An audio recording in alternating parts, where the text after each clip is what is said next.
The phone screen lit up blue in the darkness, and I saw my dead husband's name. Richard. 11:47 p.m. I stopped breathing. Just stopped. My hand frozen on the hallway wall, my bare feet silent on the hardwood. Emma didn't hear me. She was sitting on the living room couch, her back to me, and that phone was glowing in her hands like a secret. I buried him a year ago. I watched the funeral director close the casket. I signed the death certificate. I cashed the life insurance check and split it with my son, because that's what mothers do. We make sure our children are taken care of, even when our world is ending. But there was his name, right there, and Emma's fingers were flying across the screen. Tap, tap, tap, tap. Fast, urgent, like she'd been waiting for this message all night. I should have said something, should have walked into that room and demanded to see that phone. But I couldn't move, couldn't think. My brain was stuck on that name, glowing in the dark. Richard. Then I saw her face. The light from the screen caught her profile, and she was smiling, not the polite smile she gives me at Sunday dinners. Not the sympathetic smile she wore at the funeral when she held my hand and whispered, "He loved you so much." This smile was different. Secret. Almost. Triumphant. Like she'd just won something. My chest tightened. The hallway felt too small, too hot. I pressed my back against the wall and watched her through the shadows. She was typing again, faster now. And then she stopped and just stared at the screen, waiting. 3 seconds later, it buzzed. Her smile got wider. I felt sick. Who was she texting? Why did it say his name? Was this some kind of joke? Some cruel glitch in her contacts that she never bothered to fix? But no, because she was replying, quickly, like she was having a conversation with my dead husband. I must have made a sound, a gasp maybe, or my foot scraped the floor, because suddenly, Emma's head snapped up. "Oh!" She twisted around, eyes wide. "You scared me." Her thumb hit the side button so fast the screen went black. Just like that. Gone. I couldn't sleep, I stammered. My voice sounded strange, too high. I was just getting some water. Of course. She stood up, smoothing her pajama pants. Her face was calm now, perfectly calm. "Do you need me to get it for you? You know where the glasses are, right?" "I'm fine." "You sure? You look pale." I forced a smile. Just tired. She nodded, but her eyes flicked to the darkened hallway behind me, like she was checking, making sure I'd just arrived, making sure I hadn't seen anything. "Well," she said softly, "good night." Good night.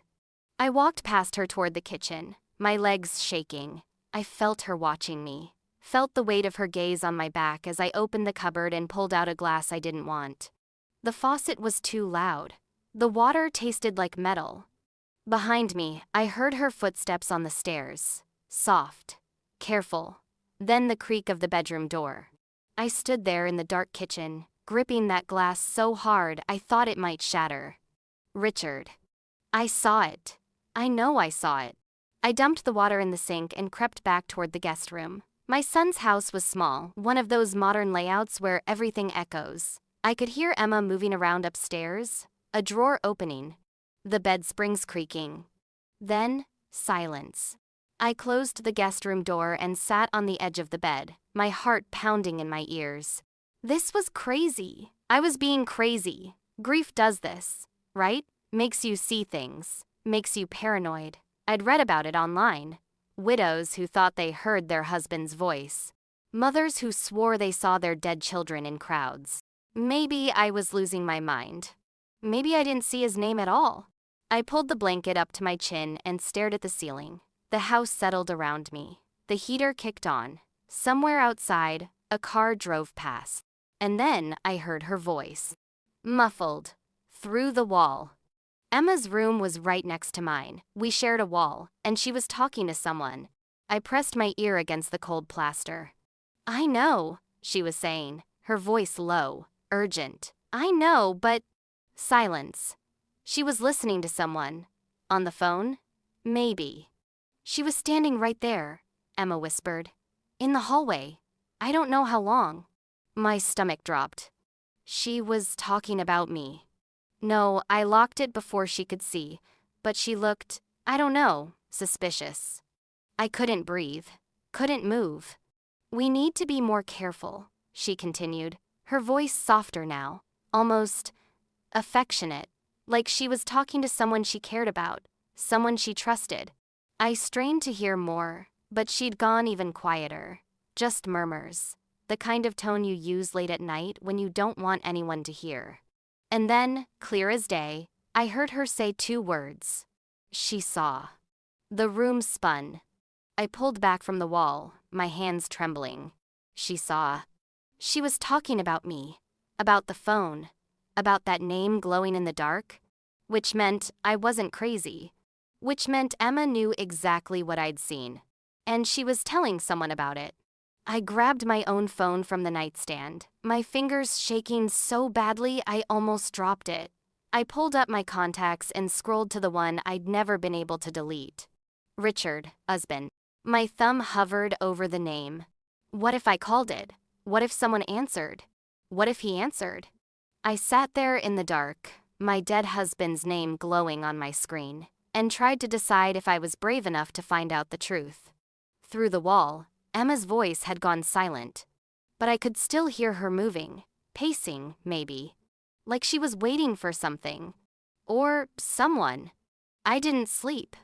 How could I? Every time I closed my eyes, I saw that phone screen, that name, Emma's face in the blue glow, smiling like she had a secret worth keeping. So I stared at the ceiling and forced myself to remember the funeral. The day I buried my husband. It was raining, not hard, just that constant drizzle that makes everything gray and cold. The funeral home smelled like lilies and furniture polish. I remember that. I remember the guest book by the door, the tissue boxes on every table, the way the director kept touching my elbow like I might collapse. Maybe I should have. The casket was closed. Due to the nature of the accident, they told me, it's better this way. You'll want to remember him as he was. I didn't argue. I was too numb, too broken. My husband was gone, and they were saying things like trauma and impact, and I couldn't breathe, couldn't think, couldn't do anything but nod and sign papers and let other people make decisions. Emma made most of them. I'm lying here now, staring into the dark, and I'm remembering how she showed up at my door 2 days after it happened. She flew in from Seattle, dropped everything. She said because family takes care of family. She held me while I cried. She made phone calls I couldn't make. She sat with the funeral director and picked out the casket, the flowers, the songs. She said I was too distraught to handle it. She said she wanted to help. She said she loved him too. I thought she was an angel. God, I was so stupid. I close my eyes and I can see her at the service. Black dress, pearls, her hair pulled back. She stood next to my son David, holding his hand, and when the pastor started talking about eternal rest and God's plan, she buried her face in David's shoulder and sobbed. I remember thinking, she's such a good wife, such a good daughter-in-law. She held my hand during the eulogy, squeezed it when I started crying, whispered, he's at peace now, and I believed her. Because why wouldn't I? But now I'm replaying every moment, and it's different. Wrong. She insisted on handling everything. The death certificate, the insurance paperwork, the hospital records. She said she'd take care of it, said I shouldn't have to deal with the logistics, said grief was enough to carry without adding bureaucracy. I let her. And she was the one who identified the body. Not me. Not me. I sit up so fast the room spins. Why didn't I see him? Why didn't I demand to see him? Because you were too distraught, I whispered to the empty room. That's what everyone said. What Emma said. What David said. What the funeral director said. But what if that wasn't the reason? What if there was no body to see? My hands start shaking again. I press them against my face, trying to think, trying to remember. The casket was closed, sealed. They said it was policy after accidents like that. They said, who said? Who told me that? Emma. Emma told me that. Oh God. I breathe. I'm seeing it now, seeing the whole thing differently. Emma at the funeral home, signing papers. Emma on the phone with the insurance company. Emma with her arm around David, steering him away from the casket like she was protecting him. Or like she was making sure he didn't look too close. Did David ever see the body? Did anyone? I swing my legs out of bed, my bare feet hitting the cold floor. The room is too small, too dark. I can't breathe. If there was no body, if it was all a lie, then where is he? And why? The insurance money, $500,000. I split it with David, gave him $250,000 for his future, for the life he was building with Emma. Emma, who planned the funeral. Emma, who handled everything. Emma, who's texting my dead husband at midnight. I grab my phone off the nightstand. My hands won't stop shaking. I can barely hold it. But I unlock the screen and scroll through my contacts until I find it. Richard, husband. I've never deleted it. Couldn't bring myself to. It felt too final. Like erasing him completely. Now, I'm staring at it, and my heart is pounding so hard I feel it in my throat. What if I call? What if someone answers? What if he answers? The room is silent except for my breathing, fast and shallow, panicked. I should wait, should think this through, should. I press the call button. I don't decide to. My thumb just moves, and suddenly the phone is against my ear, and I'm holding my breath, and it's ringing. Not the automated voice that says, "The number you have reached is not in service." Not the immediate click of a disconnected line. Ringing. One ring. Two. My vision blurs. The room tilts. 3 rings. Someone, somewhere, could pick up this phone. Someone could say hello. Someone could say my name. 4 rings. Please, I whisper. I don't know what I'm asking for. Please let it be a mistake. Please let him be dead. Please let him be alive. 5 rings. My entire body is shaking. The phone slips in my sweaty palm. 6 rings. And then, voicemail. But not the default robot voice. His voice. "Hey, you've reached me. Leave a message."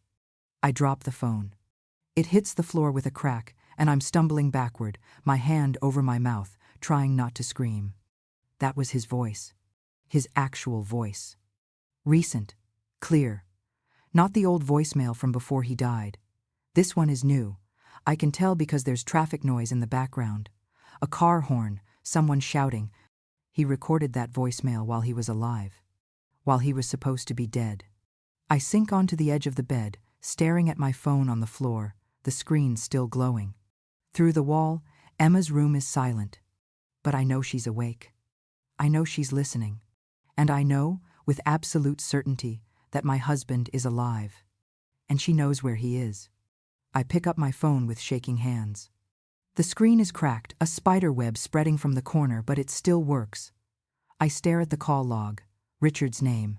Duration, 42 seconds. Most of that was just me, frozen, listening to him breathe into a voicemail recording. He's alive. I want to scream, want to run into Emma's room and shake her until she tells me the truth. But I can't. Not yet. Because if I'm wrong, if I'm losing my mind, and this is all some terrible grief-induced breakdown, then I'll destroy my relationship with my son forever.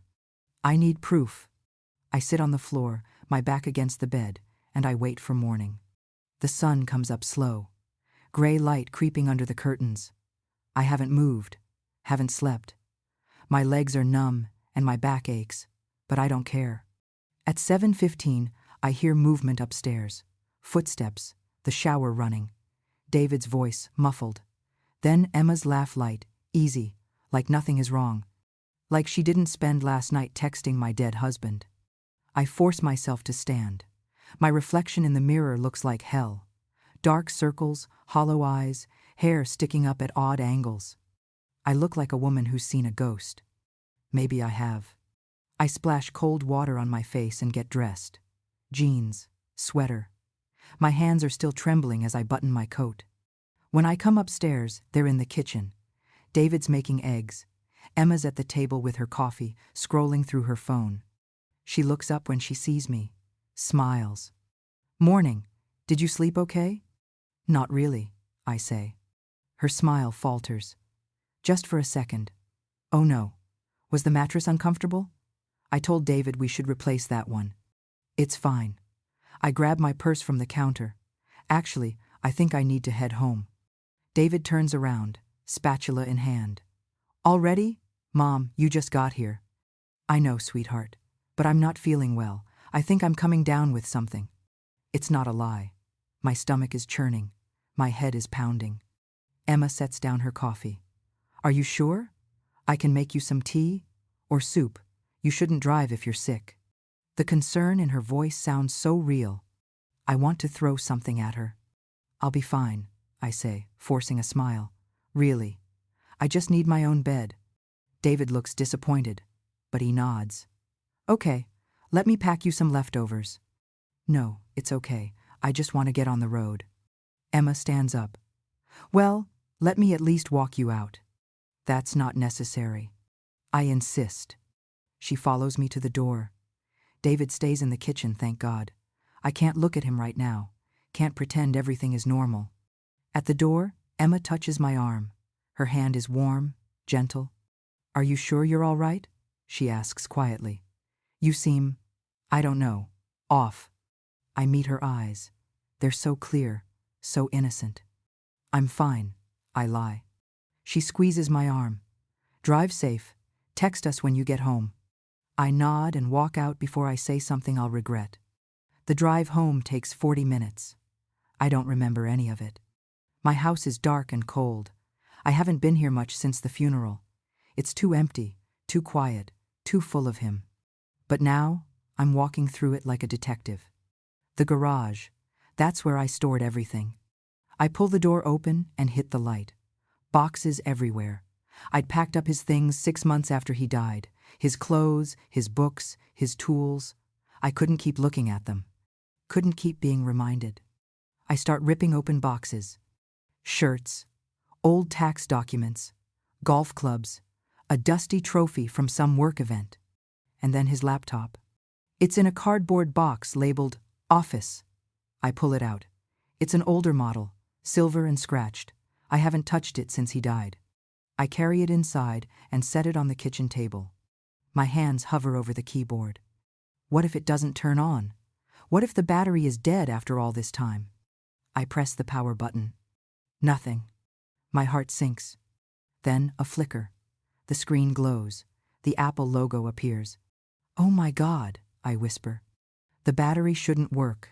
Not after a year of sitting in a box. Unless someone's been using it. The login screen appears. Password required. I try our anniversary. Wrong. My birthday. Wrong. His mother's maiden name. Wrong. I sit back, frustrated. Think. What would he use? And then I remember. That stupid inside joke from when we first got married. His password for everything used to be Mrs. Perfect 78 because he said I was perfect and we got married in 78. I type it in. The screen unlocks. I'm in. My heart is racing as I open his email. The inbox loads slowly. And then, messages. Dozens of them. The most recent is from 3 weeks ago. Subject. Wire transfer confirmed. $50,000. Sender. Emma Thornton. I click it. Richard. Transfer confirmed. Second payment processed as discussed. New account details attached. Burn this after reading. E. The room spins.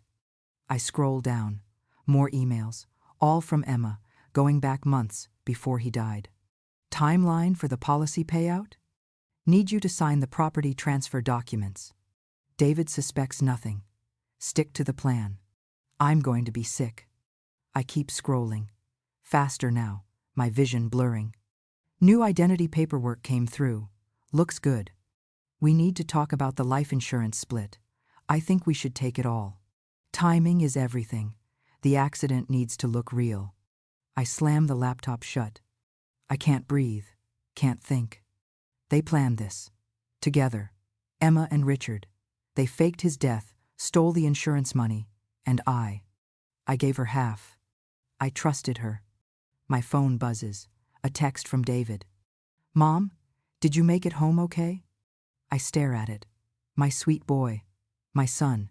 He has no idea his wife is a monster. I type back. Yes. Home, safe. Love you. Then I open the laptop again. Because I'm not done. I need to know everything. I scroll to the bottom of the email chain. The very first message. From 18 months ago. Richard, we need to talk about what happens next. I can't keep doing this. David's starting to ask questions about us. We either tell him the truth or we burn it all down and start over. I vote start over. Us. Questions about us. I read it again. And again. Emma and Richard. Before the accident. Before the funeral. They were having an affair. And when it got too complicated, they decided to kill him off. My chest tightens. I'm crying now. Hot, angry tears. How long? How long were they? I don't want to know. Can't know. I keep scrolling. One more email. The most recent. Sent 3 days ago. From Emma to Richard. She's here this weekend. Getting suspicious. We need to move up the timeline. Meet me at the cabin Sunday night, 9 p.m. Bring the rest of the documents we're going to have to deal with her permanently. I freeze. Sunday night. That's tonight. 9 p.m. Deal with her permanently. They're going to kill me. I sit at the kitchen table until the words stop making sense. Deal with her permanently. Permanently. I read it again. And again. Like maybe I misunderstood. Like maybe deal with her means something else. Something harmless. But I'm not stupid. I know what it means. They're going to kill me. My phone buzzes. Another text from David. Emma's worried about you. Said you seemed really out of it this morning. Want me to come check on you? I stare at the message. My son. My sweet, oblivious son, married to a woman who's planning to murder his mother. I type. I'm fine. Just tired. Going to rest. I can't tell him. Not yet. He won't believe me. He'll think I'm crazy, grief-stricken, paranoid. And if I'm wrong, if I accuse Emma and I'm somehow wrong, I'll lose him forever. But I'm not wrong. I look back at the laptop, at that email. Meet me at the cabin Sunday night, 9 p.m. The cabin. Richard inherited it from his father years ago, a little place up in the mountains, 2 hours north. We used to go there when David was young. Family weekends, s'mores by the fire, hikes through the woods. I haven't thought about it in years. Didn't even remember we still owned it. But Emma remembered. And Richard, alive, breathing, hiding, he's going to be there tonight. I check the time. 11:47 a.m. I have 9 hours. I spend the next 3 hours going through every email, every attachment, every detail.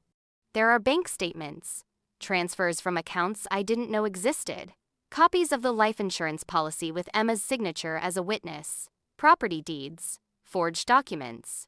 They planned everything. The accident was on a remote highway. Single-car crash. Richard's car wrapped around a tree, burned beyond recognition. Emma identified the body at the morgue, said it was too traumatic for me to see. She handled all the paperwork, expedited the death certificate. There was no body. Or if there was, it wasn't his. The insurance company paid out fast. $500,000, split between me and David. Except I gave David's half to him and Emma. So really, she got $250,000 of my money. And according to these emails, she and Richard split another $300,000 from accounts he'd been hiding, retirement funds he cashed out early, investments he liquidated. They walked away with over $500,000. And I got to bury an empty casket. At 6 p.m., I'm in my car. I've packed a flashlight, my phone, a small knife from the kitchen, just in case. I feel ridiculous, like I'm in a bad thriller movie. But the knife stays in my pocket. I drive north. The highway is dark and empty. Rain starts around mile 40, light at first, then heavier. My windshield wipers beat a steady rhythm. He's alive. He's alive. He's alive. I still can't believe it. Part of me wants it to be true. Wants to see him, touch him, know he's real. But the bigger part, the part that read those emails, wants to watch him rot in prison. The cabin road is exactly where I remember it. A narrow dirt path cutting through thick woods. My tires slip in the mud. Branches scrape the sides of my car. I park half a mile out. Kill the engine. It's 8:47 p.m. I sit in the dark and wait. At 8:55, I see headlights. A car comes up the road. Slow. Careful. It passes me. I'm hidden behind a cluster of trees and continues toward the cabin. I recognize the car. It's Emma's. My heart hammers in my chest. I wait until her taillights disappear. Then I get out. The rain has stopped, but the ground is slick. Mud clings to my shoes. I follow the road on foot. The flashlight stays off. I use the moonlight. The cabin comes into view. Small. One story. Lights on inside. Emma's car is parked out front. And next to it, another car. A sedan I don't recognize. He's here. Richard is inside that cabin. I creep closer. Stay low. My breath comes in short gasps. There's a window on the side. Curtains half drawn. I peer inside. And I see him. Richard. Alive. He's standing by the fireplace, pouring wine into 2 glasses. His hair is longer. He's got a beard now. But it's him. I'd know him anywhere.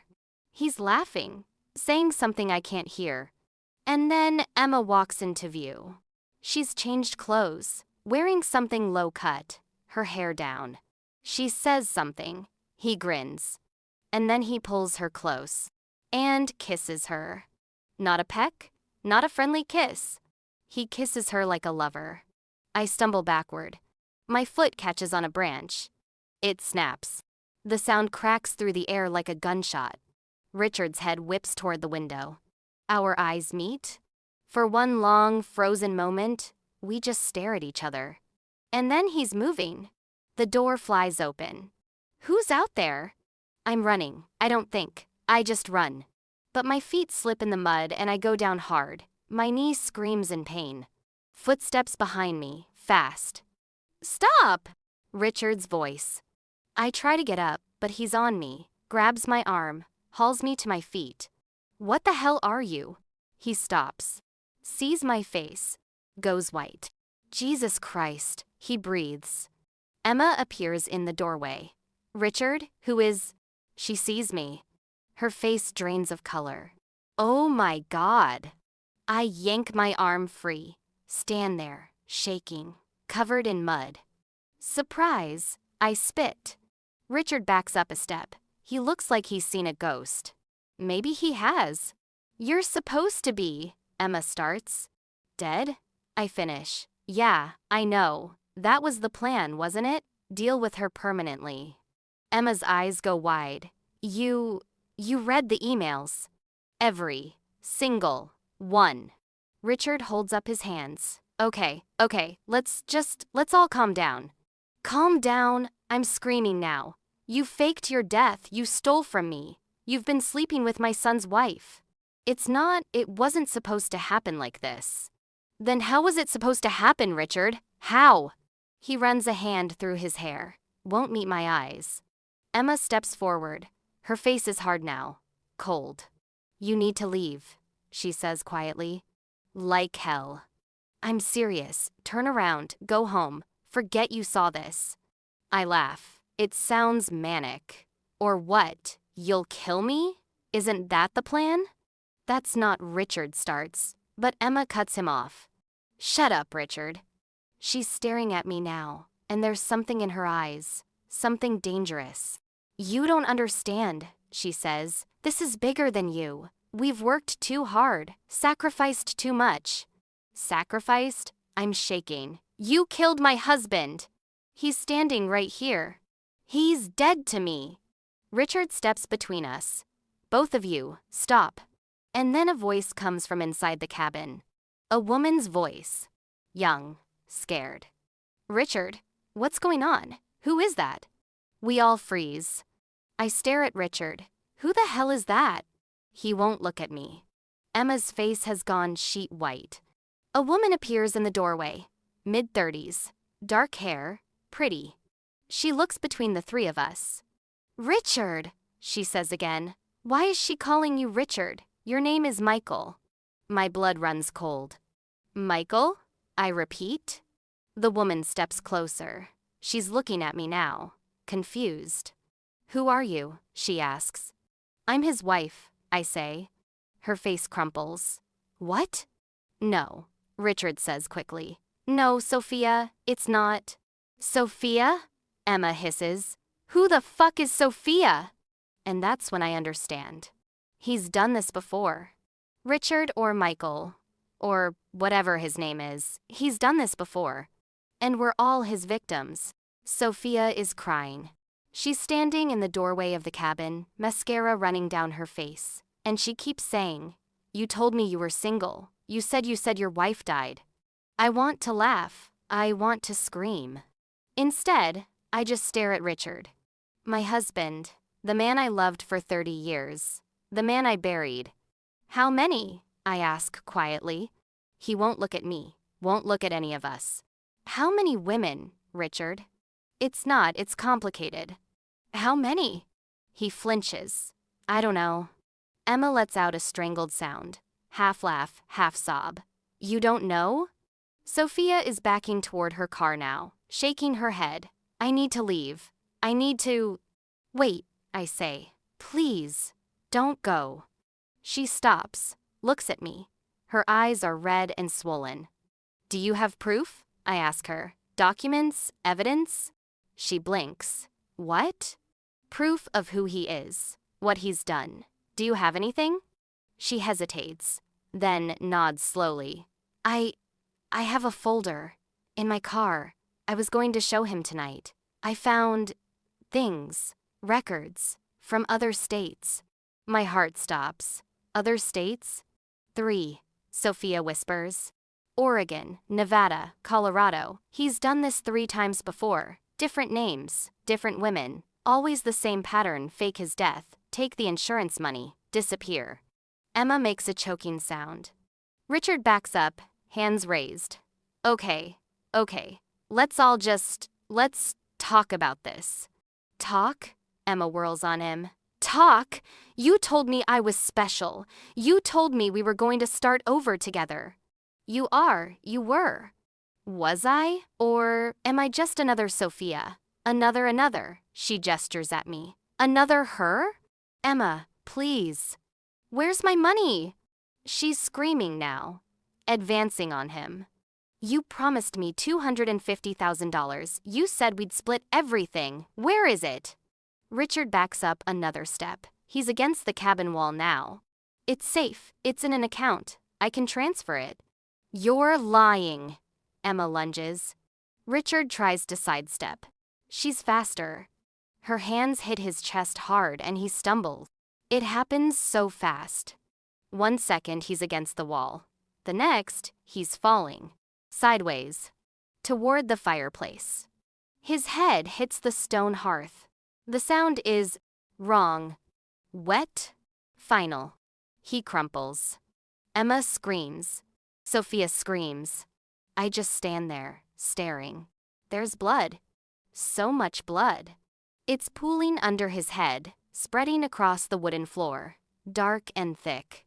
Richard's eyes are open, staring at nothing. Oh God, Emma breathes. Oh God, oh God, oh God. She drops to her knees, reaches for him.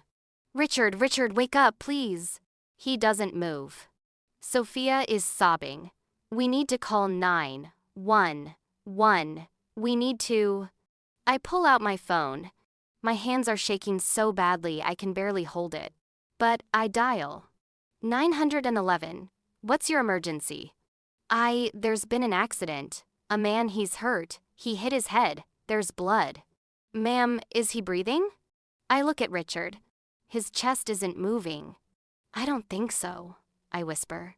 What's your location? I give them the address. The cabin. The road. The dispatcher keeps talking, but I stop listening. Because Emma is staring at Richard's body, and her face has gone blank. Empty. And then she looks up at me. "This is your fault," she says quietly. "What? You followed us. You ruined everything." Emma, he's dead because of you. She stands up. Her hands are covered in blood. Stop, I say. Just stop. The police are coming. We need to run. She's manic now, eyes wild. We need to get out of here. Before they... It was an accident, Sophia says shakily. They'll understand. It was an accident. No one's going to believe that, Emma shrieks. 3 women and a dead man? They're going to think we killed him. We didn't, I say firmly. You pushed him. It was an accident. But if you run, I'm not going to prison. She's backing toward the door. Emma, don't. But she's already running. I hear her car start, tires spinning in the mud.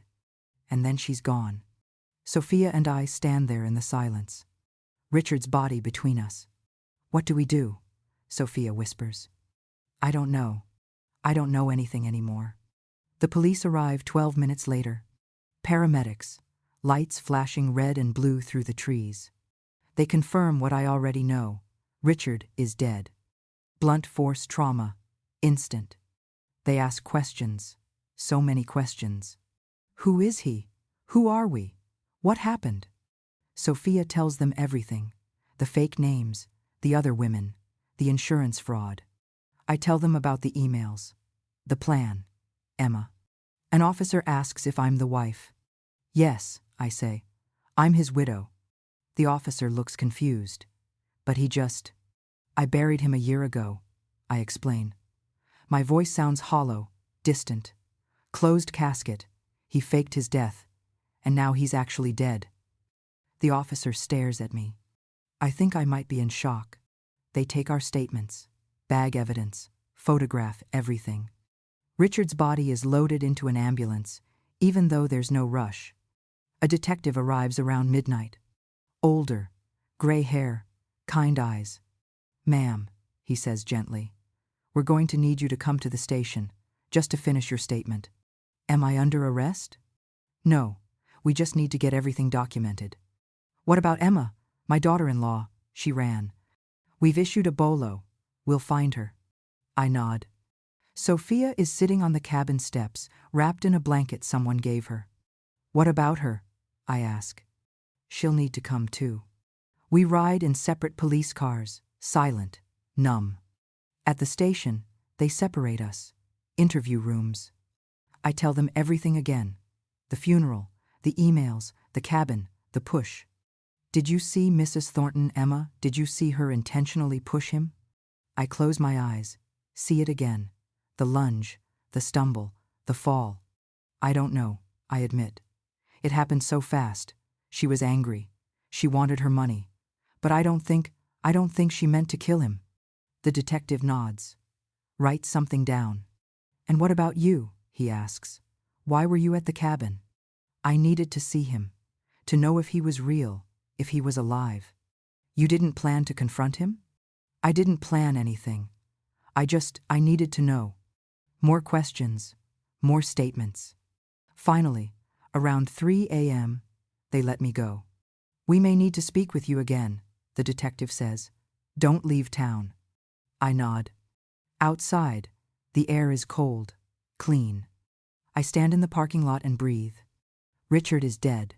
For real this time. And I don't know how to feel. Relief? Grief? Anger? All of it. None of it. My phone buzzes. A text from David. Mom, where are you? Emma's not answering her phone and I'm worried. I stare at the message. And I realize I have to tell him. Everything. His father is alive, was alive. His wife is a criminal. His mother watched a man die. I get in my car. And I drive to my son's house. Because he deserves to hear it from me. David's house is dark when I pull up. It's 4:17 a.m. The street is silent. Even the neighborhood dogs are asleep. I sit in my car for a long time, trying to figure out what to say. Your wife is on the run from the police.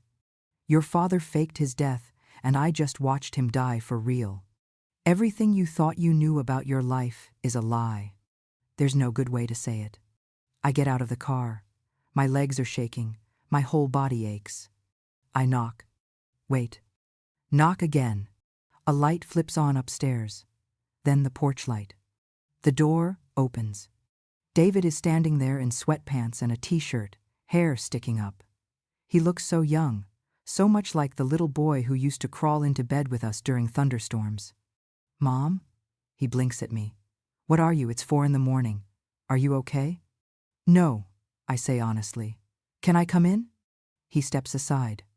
I walk into the living room, the same room where I saw Emma's phone 2 nights ago. It feels like a lifetime. Where's Emma? David asks. She didn't come home. I've been calling her. Sit down, I say quietly. What? Mom, you're scaring me. Please, sit. He sits on the couch. I sit across from him in the armchair. And I tell him everything. The phone, the emails, the cabin, Richard alive, Richard dead. Emma running. David doesn't move, doesn't speak. He just stares at me like I'm speaking another language. When I finish, the silence is suffocating.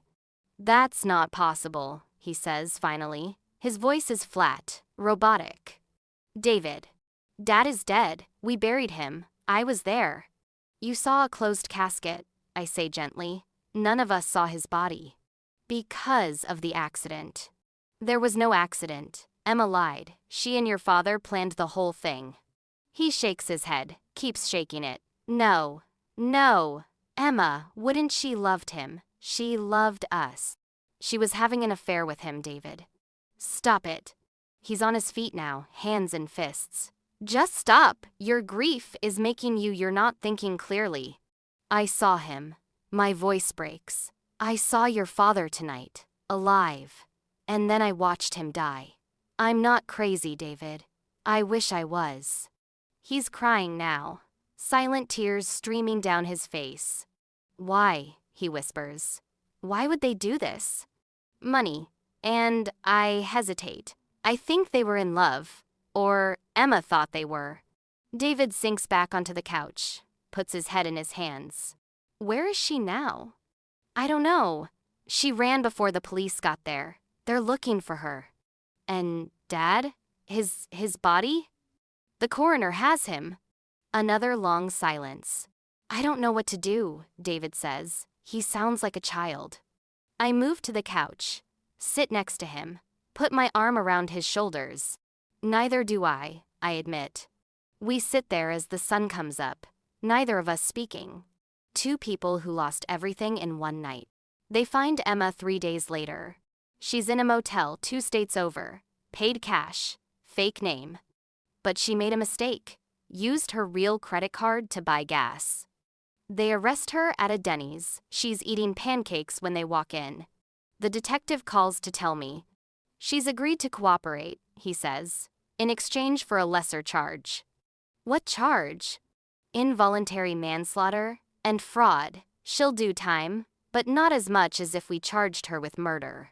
So she gets away with it. She's not getting away with anything, ma'am. She'll be in prison for at least 10 years. 10 years. For destroying my life. My son's life. For stealing $500,000 and faking a death and planning to kill me? 10 years. It doesn't feel like enough. But I'm too tired to argue. The funeral, the real one, is small. Just me, David, and a handful of people from Richard's old job who don't know the whole story yet. This time, I see the body. I insist on it. The funeral director tries to talk me out of it. It's not necessary. I need to see him. So they open the casket. And there he is. Richard. Pale. Waxy. Dead. I stare at his face for a long time, waiting to feel something. Grief. Anger. Relief. But I just feel empty. Goodbye, I whisper. And I walk away. David doesn't come to the burial.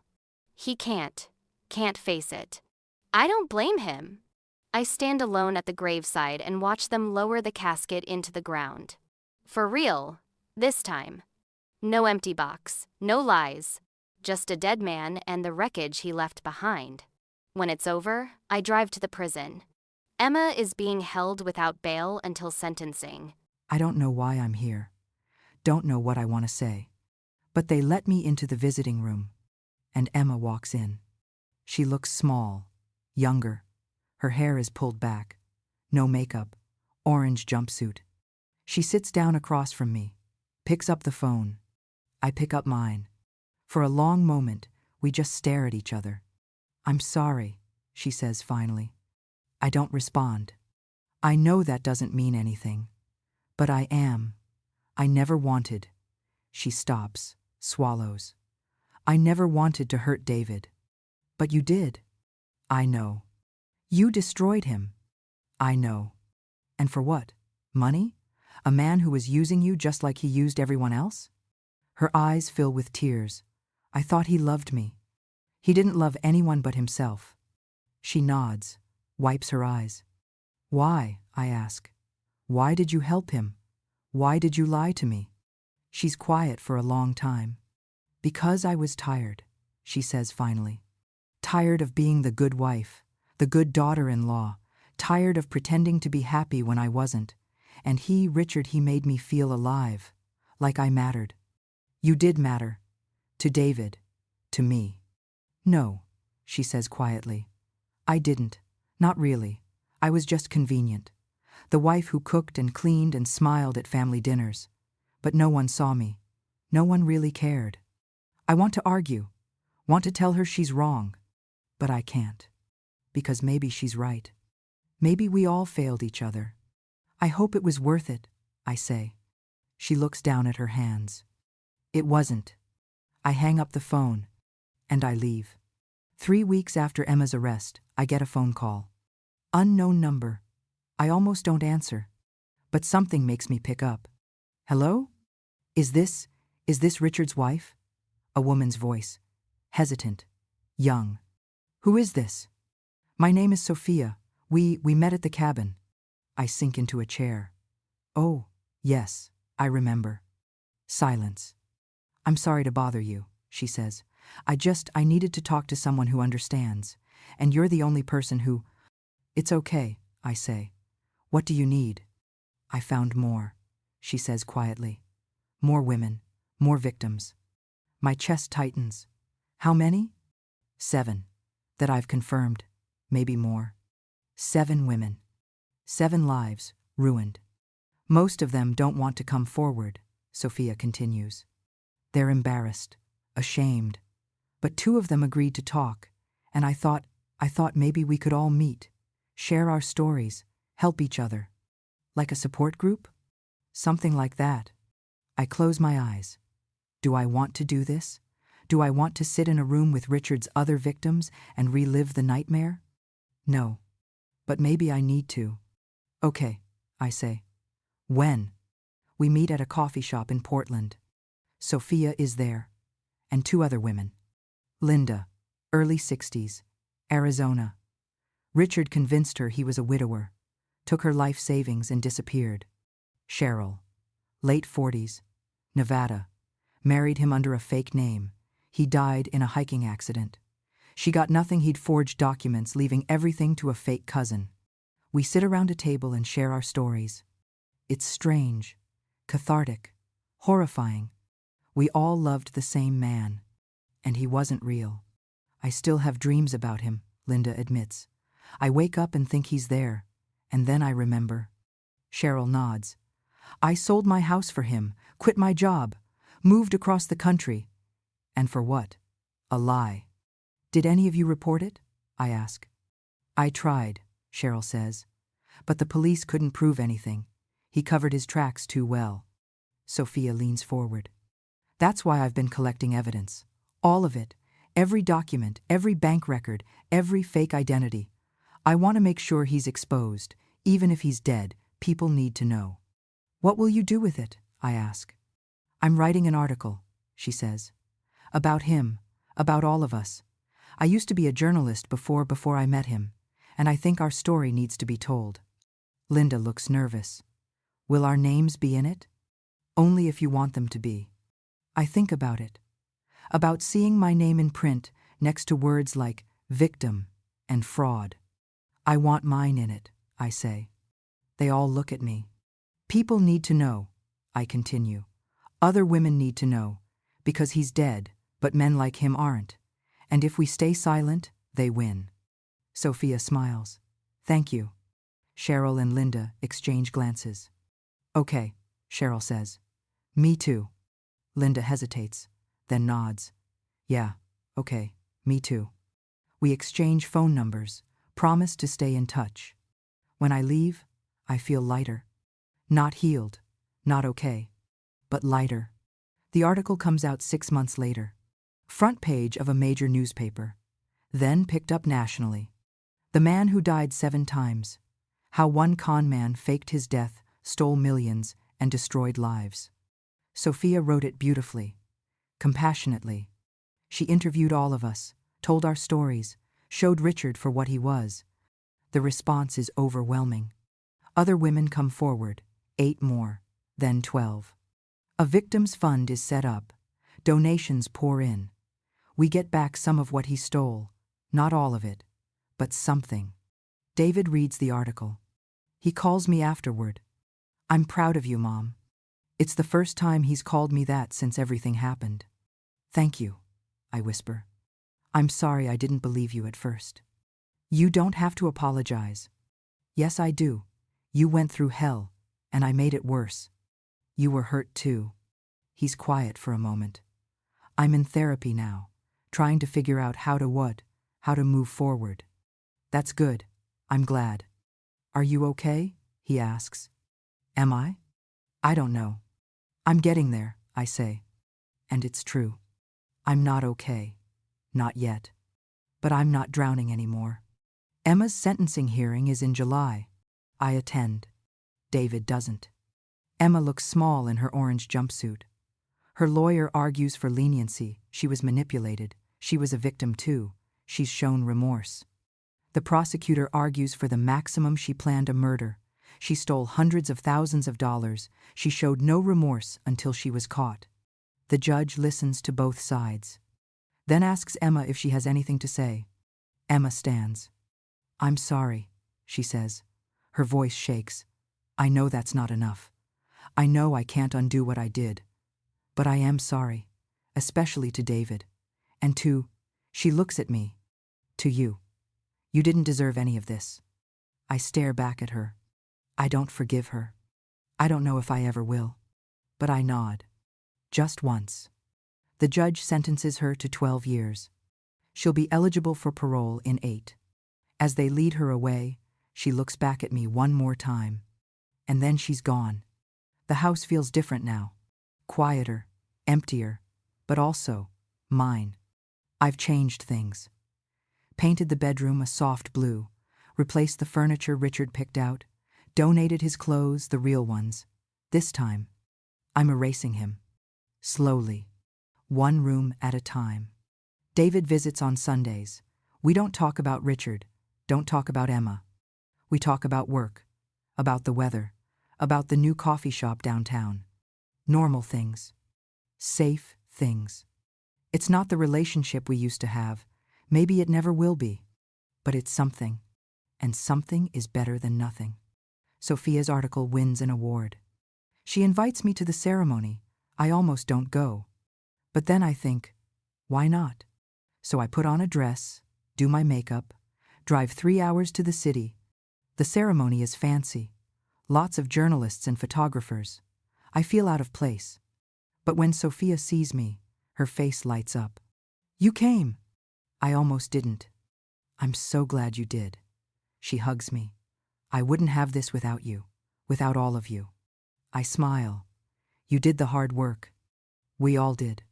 When she accepts her award, she thanks us by name, all 7 women. The room applauds. And for the first time in 2 years, I feel proud. Not of what happened, but of how we survived it. I visit Richard's grave once. Just once. It's a cold day in October. The leaves are falling. The cemetery is empty. I stand at the headstone. Richard Thornton, 1952 to 2024. Beloved husband and father. The words feel like a joke. Beloved. He wasn't beloved. He was a liar, a thief, a predator. But David picked the headstone, and I didn't have the heart to tell him to change it. I don't forgive you, I say out loud. The wind picks up, a leaf skitters across the grave. I hope you're rotting wherever you are. I hope it hurts. I turn to leave, and then I stop. But thank you, I add quietly, for dying, for real, this time, because now I get to live. And I walk away. 6 months later, I get a letter. It's from Emma. I stare at the envelope for a long time before I open it. Inside is a single page, handwritten. Dear Mom, I know I don't have the right to call you that anymore, but I don't know what else to say. I've had a lot of time to think in here, about what I did, about who I was. I was so angry. At David, at you, at myself. I felt invisible, like I didn't matter. And Richard, he saw me. Or I thought he did. I thought he made me special. But I wasn't special. I was just another victim. I'm not writing this to make excuses. I'm writing because I want you to know that I understand now. What I took from you, from David, from myself. I'm sorry. I'll spend the rest of my life being sorry. I hope someday you can forgive me, but I understand if you can't. Emma. I read it twice. Then I folded up and put it in a drawer.